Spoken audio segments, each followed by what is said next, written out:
श्री सच्चिदानंद समर्थ सद्गुरु साईनाथ महाराज की जय।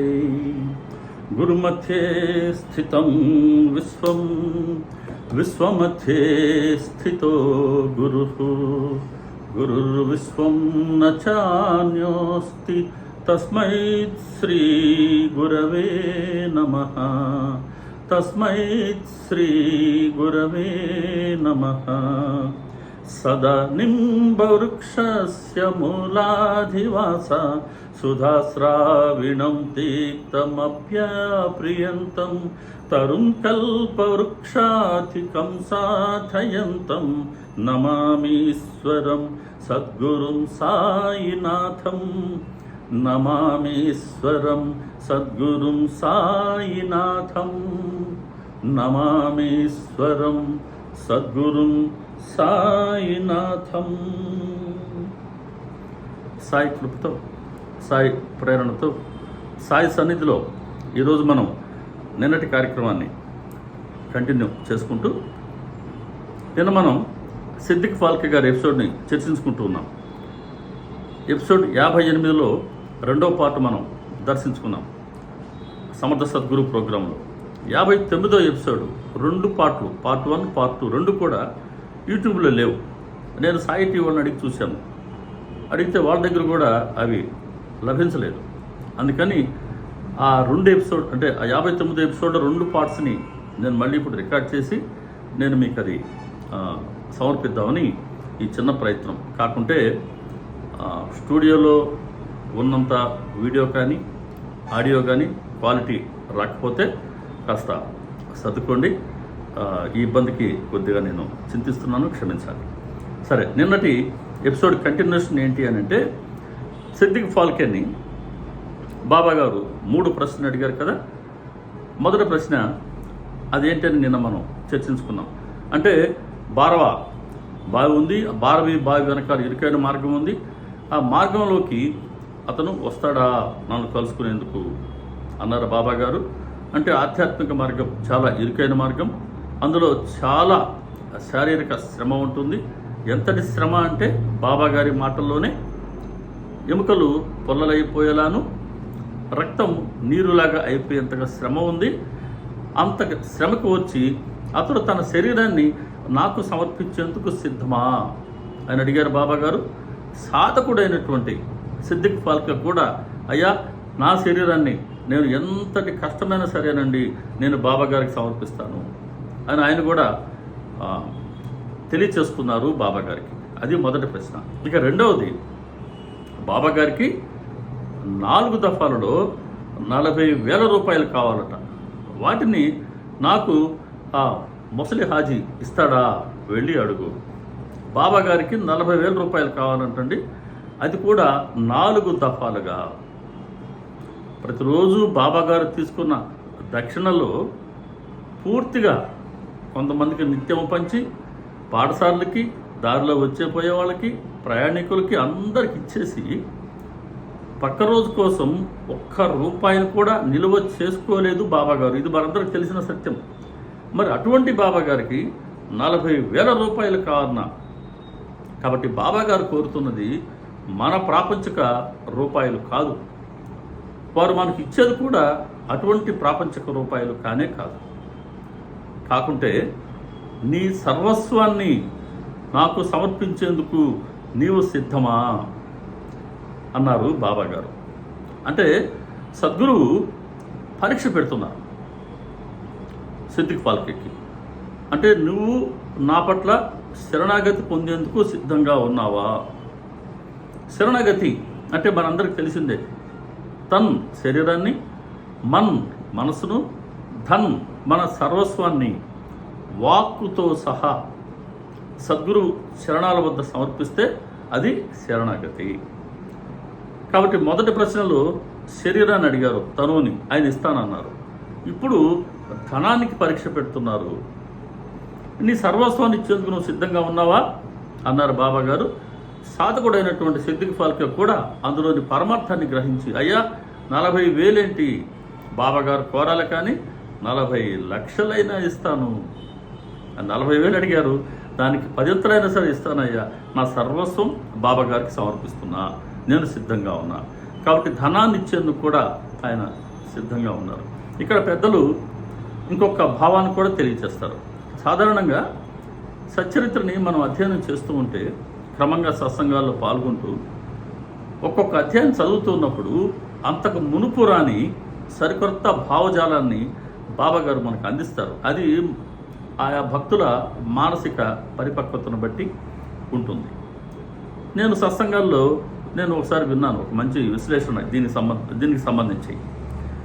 4 దఫాల్లో అన్నారు కదా, ఆ 4 దఫాలు ఏంటి అని అంటే మనసు, బుద్ధి, చిత్తం, అహంకారం. ఈ 4టిని కలిపి అంతఃకరణం అంటారు. అలా నీ అంతఃకరణంలో ఉండే ఈ 4టిని నాకు నువ్వు సమర్పించేందుకు నువ్వు సిద్ధంగా ఉన్నావా అని బాబాగారు అడిగారు అని చెప్పారు. వాస్తవం, అది కూడా కరెక్టే. సాధారణంగా ఎట్లుంటుందంటే, మనకు ఒక భావాన్ని ఇస్తారు బాబాగారు, ఇతరులకి ఇంకొక భావాన్ని ఇస్తారు. మనకు వచ్చిందే కరెక్ట్ అనుకోవడానికి లేదు, మనం చెప్తున్నదే కరెక్ట్ అని అనుకోవడానికి అంతకన్నా లేదు. ఎప్పుడైతే మనకు వచ్చినటువంటి భావన కన్నా సాటి వారికి వచ్చిన భావన ఇంకా ఉత్తమంగా ఉంటే దాన్ని మనం స్వీకరించేందుకు సిద్ధంగా ఉండాలి. అలా సరళంగా ఉండాలి. అంతేగాని అక్కడ అసూయ, నాకన్నా మంచి భావం ఇతరులకు వచ్చిందే, దాన్ని ఒప్పుకుంటే ఎలాగా అనే భావన కరెక్ట్ కాదు. ఇక్కడ మనసు, బుద్ధి, చిత్తం, అహంకారం, ఈ 4టిని బాబాగారు కోరుతున్నారు. ఇవి ఎలా ఉంటాయి? వీటి గురించి కాస్త మనం క్లుప్తంగా మాట్లాడుకుంటే, మనసు ఆలోచన చేస్తూ ఉంటుంది, మనకు తెలిసిందే. బుద్ధి నిర్ణయం తీసుకునే ఒక ఇంద్రియం మన శరీరంలో. ఏ పని చేయాలన్నా దాన్ని నిర్ణయించేది బుద్ధి. ఈ బుద్ధి నిర్ణయించుకున్న తర్వాత ఆ పనిని ఏ విధంగా చేయాలి అని చింతన చేసేది చిత్తం. తర్వాత ఆ పనిని చేసిన తర్వాత ఆ పని యొక్క ఫలితాన్ని అనుభవించేది, ప్రతిఫలాన్ని అనుభవించేది అహంకారం. కాబట్టి ఆలోచించేటప్పుడు మనసు అయింది, నిశ్చయం తీసుకున్నప్పుడు బుద్ధి అయింది, చింతన చేసేటప్పుడు చిత్తమైంది, ఆ ఫలితాన్ని అనుభవించేటప్పుడు అహంకారం అయింది. దీని ఒక చిన్న ఉదాహరణ చెప్తాను, మనకు సాధారణంగా అర్థం కావటానికి వీలుగా. ఎవరో మిత్రులు, సాయి బంధువు ఒకరు మనల్ని సత్సంగానికి రమ్మన్నారు అనుకుందాం. అదే సమయంలో ఇంకొక బంధువు, ఇంకొక మిత్రుడు వాళ్ళ ఇంట్లో జరిగే ఒక కార్యానికి రమ్మన్నారు. ఒక శుభకార్యం, వాళ్ళ పిల్లల బర్త్డేలో, లేకపోతే మ్యారేజ్ డే కావచ్చు, ఇతరత్ర చిన్నపాటి ఫంక్షన్లు కావచ్చు. వాటికి పిలిచారు. 2 ఒకే రోజు, ఒకే సమయం. మనకు అనేక పర్యాయాలు ఇటువంటి సందర్భాలు ఎదురవుతూ ఉంటాయి. అలా సాయి బంధువు పిలిచారు, మన బంధువు పిలిచారు. ఈ రెంట్లో దేనికి వెళ్ళాలి? సత్సంగానికి వెళ్ళాలన్నా, లేదా ఈ శుభకార్యానికి, ప్రైవేట్ ఫంక్షన్కి వెళ్ళాలన్నా అని మన మనసు ఆలోచిస్తూ ఉంటుంది. ఏం చేద్దామని. ఇది ఆలోచించేటప్పుడు ఇది మనసు. సరే, చివరికి ఆలోచించి, లేదులే, బాబాగారు మనకు చాలా ప్రయోజనాలను చేకూరుస్తున్నారు. ఆయన ప్రేమని, ఆయన రక్షణని మనం నిత్యము పొందుతూ ఉన్నాం. ఆయన దృష్టిలో మనం ఉన్నాం. కాబట్టి సత్సంగానికి వచ్చిన పిలుపు సాక్షాత్తు బాబాగారి పిలుపే. కాబట్టి మనం సత్సంగానికి వెళదాం అని నిశ్చయించుకొని సత్సంగానికి వెళదాం అనుకున్నప్పుడు ఆ నిశ్చయం తీసుకున్నది బుద్ధి. నిశ్చయం తీసుకున్న తర్వాత మరి సత్సంగానికి ఎలా వెళ్ళాలి? ఇద్దరు ముగ్గురితో కలిసి రెగ్యులర్గా వెళ్ళేవాళ్ళు ఉంటారు మనలాగే. వాళ్ళతో కలిసి ఎలా వెళ్ళాలి? వాళ్ళకి ఫోన్ చేస్తాం, ఇదిగో నేను మీ ఇంటికి వస్తా, మనం కలిసి వెళ్తాం. మోటార్ సైకిలా, లేకపోతే ఆటోనా, లేకపోతే కారా, దానికి ఏదో ఒక ప్రయాణ సాధనం చూసుకుంటాం. అలా కలిసి ఆ సత్సంగానికి వెళ్తాం. అలా సత్సంగానికి ఎలా వెళ్ళాలి, ఎవరితో కలిసి వెళ్ళాలి అని చింతన చేసినప్పుడు అది చిత్తం. సత్సంగానికి వెళ్ళాం, అనేక మనలో ఉండే సందేహాలకి అక్కడ వివరణ వచ్చింది. అనేక సంశయాలు తొలగిపోయాయి. మన మనసులో ఉండే అనేక ప్రశ్నలకి చక్కటి సమాధానం వచ్చింది. మనసు తృప్తిని, చల్లగా హాయిని, ఆనందాన్ని అనుభవించింది. ఈ ఫలితాన్ని అనుభవించినప్పుడు అది అహంకారమైంది. బాబాగారు ఏమడుగుతున్నారు? ఈ 4 నాకు సమర్పించు అని అంటున్నారు. మనసు సంకల్ప వికల్పాల మయం. కాబట్టే మనసుని బాబాగారు ఆయన మన మనసునే కోరుతున్నారండి ఎప్పుడు కూడా. ఎందుకంటే మన మనసులో ఆయన పూర్తిగా నిండిపోవాలని, మన మనసు వారికే అంకితమైపోవాలని, తద్వారా మనకు శ్రేయస్సు కలుగుతుందని బాబాగారి కోరిక. కాబట్టి ఆయన మన మనసునే కోరుతుంటారు సాధారణంగా ఎప్పుడు కూడా. కాబట్టి మనస్సు ఆలోచన ఇంకెటువంటి సంకల్పం వికల్పం ఉండకూడదు. అది బాబాగారి పరంగానే ఉండాలి. మనకు మనసులో వచ్చే ఏ ఆలోచన అయినా అలాంటి మనసుని బాబాగారు కోరుతున్నారు. బుద్ధి నిశ్చయం తీసుకునేది బాబాగారు చెప్తారు. ఇంద్రియాల్లో ఉండే ప్రథమంగా నిశ్చయం తీసుకునే బుద్ధిని నేనే అంటారు ఆయన. కాబట్టి సూత్రధారినై మీ శరీరాన్ని నేనే నడిపిస్తాను అంటారు. శరీరానికి సూత్రధారి, నిశ్చయం తీసుకునేది బుద్ధి. కాబట్టి బుద్ధి గురువే అవుతున్నారు. కాబట్టి ఆ నిశ్చయాన్ని కూడా ఆయన మనకు ప్రేరేపిస్తున్నారు. అంటే బుద్ధి కూడా స్వయంగా మనం చేద్దామా వద్దా అని మన వ్యక్తిగతమైనటువంటి ఆలోచన కాకుండా ఈ నిశ్చయాత్మక బుద్ధిని కూడా గురువుకు సమర్పిస్తే ఏ పనైనా సరే అది బాబాగారిని అడిగి చేద్దాం, చీటీలు వేద్దాం, ఈ పని చేయమంటారా వద్దా, లేదా ఏ పని చేయమంటారని అలా నిశ్చయాన్ని, నిర్ణయాన్ని వారికి వదిలేసి అలా వారి పాదాల వద్ద మనం ఉండటం అన్ని విధాల శ్రేయస్కరం. కాబట్టి ఈ బుద్ధి అంటే మనం నిశ్చయించుకునే ఆ బుద్ధి కూడా అది బాబా గారికి సమర్పించాలి. చింతన చేస్తున్నామా ప్రపంచాన్ని గురించి కాకుండా, ప్రపంచకతల గురించి కాకుండా అది బాబా గారి గురించే చింతన అయి ఉండాలి. దాన్ని బాబా గారు సమర్పించమని అడుగుతున్నారు. ఇక అహంకారం నేను అనేది ఉంటేనే, నేను ఈ పని చేస్తున్నాను అనే కర్తృత్వం మనలో ఉంటేనే ఈ కర్తృత్వం యొక్క ఫలితం ఆ భోక్తృత్వం కూడా మనకు ఉంటుంది. ఇది మన కర్మఫలాన్ని ప్రోగు చేస్తూ ఉంటుంది. ఆ కర్మఫలాలని అనుభవించేందుకు మరణం జననం అలా ఈ జనన మరణ చక్రంలో జీవుడు తిరుగుతూ ఉంటాడు. కాబట్టి ఈ అహంకారాన్ని నా పాదాల చెంత విడిచిపెట్టు అని బాబాగారు చెప్తున్నారు.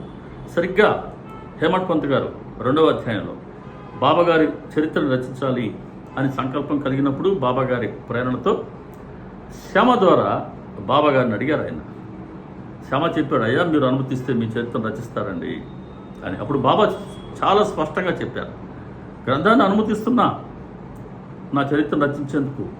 దీనికోసం అతడు తన అహంకారాన్ని నా పాదాల చెంత సమర్పించాలి. ఎప్పుడైతే అతనిలో లేశమాత్రమైన అహంకారం లేకుండా పోతుందో అప్పుడు నేనే అతనిలో ప్రవేశించి నా చరిత్రని నేనే రచించుకుంటాను నా భక్తుల కోసం. కాబట్టి అటువంటి అహంకారం, కర్తృత్వం మనలో ఉండకూడదు. కర్తృత్వాన్ని బాబాగారికి సమర్పించగలిగామా జన్మధన్యం. అలా ఈ 2వ ప్రశ్న ద్వారా 4 దఫాలుగా 40,000 రూపాయలు అన్న ఈ ప్రశ్న ద్వారా మనసు, బుద్ధి, చిత్తం, అహంకారం అని 4 సమర్పణకు కోరుతున్నారు బాబాగారు అని ఒక కోణంలో సత్సంగాల్లో పెద్దలు చెప్పారు. నేను విన్నాను, దాని మీద నేను పంచుకుంటున్నాను. ఇది సబబు అనిపిస్తే దీన్ని మీరు స్వీకరించవచ్చు. ఇక 3వది, ఆ రోజు మసీదులో మేకను కూస్తున్నారట. కాబట్టి సిద్దిక్ ఫాలికేకి మాంసం అంటే మంచి మాంసం కావాలన్నా, ఎముక మాంసం కావాలన్నా, ఏది కావాలో నిశ్చయంగా చెప్పమను అది 3వ ప్రశ్న. అంటే అది ఆయన స్పష్టంగా ఆయన మనసుకు పెడుతున్నటువంటి పరీక్ష. అంటే మనసులో ఇంకా ఏదైనా కోరికలు ఉన్నాయా, ఇంకా నాకు అది కావాలి, నాకు ఇది కావాలి, ఇది ఎలా ఉంటే బాగుంటుంది, అది అలా ఉంటే బాగుంటుంది, లేదా ఇది ఇట్లా ఉండకూడదు, అది అట్లా జరగకూడదు అనే ఆ కోరికలు ఏమైనా ఉన్నాయా అని బాబాగారు ఆయన్ని అడగడంలో అర్థం. ఈయన చాలా స్పష్టంగా చెప్పారు, అయ్యా నాకు ఎటువంటి కోరిక లేదండి నా మనసులో. ఒకవేళ బాబాగారికి కనుక ఇవ్వాలనిపిస్తే వారి కొలంబాలోని ఒక చిన్న మొక్క ఇస్తే చాలు, నేను కృతకృత్యుని అవుతాను. అంటే బాబాగారి ఉచ్చిష్టం లేదా బాబాగారి ప్రసాదమైనటువంటి ఒక ఒక్క చిన్న ముక్క అది కూడా వారికి ఇవ్వాలనిపిస్తే ఇస్తే నేను కృతకృత్యుడిని, అంతేగాని నాకు ఇది కావాలి అని లేదండి. అలా తన మనసు కూడా పూర్తిగా బాబా గారికి సమర్పించేందుకు నేను సిద్ధంగా ఉన్నాను అని స్పష్టంగా తెలియజేశారు ఇక్కడ సిద్దిక్ ఫాల్కే.